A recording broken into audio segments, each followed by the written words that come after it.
كان فيه بومة صغيرة مختلفة عن باقي البوم.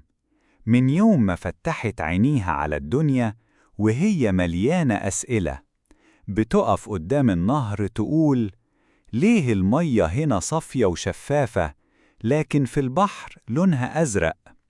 وتبص للسما وتندهش: إزاي الشمس بتنور بلون ذهبي والقمر نوره أبيض؟ تفضل تمشي على شط النهر وتفكر: ليه المية هنا هادية مستقرة لكن في البحر دايما في موج عالي ومية بتتحرك؟ كانت الأسئلة مالية عقلها وقلبها، بتسأل نفسها وبتسأل أهلها، ودايما فضولها بيكبر.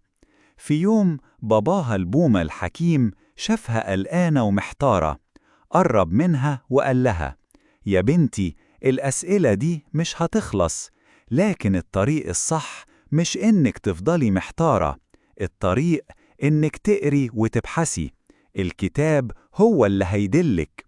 ومن اليوم ده أبوها ابتدى يجيب لها كتاب كل يوم، كتاب عن السماء، كتاب عن البحر، كتاب عن الحيوانات والطيور.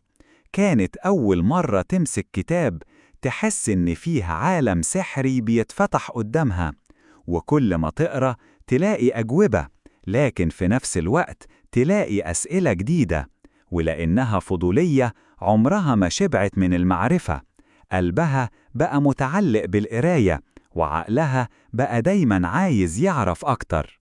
اعمل دلوقتي اشتراك في القناة وفعل الجرس عشان توصلك كل الحكايات.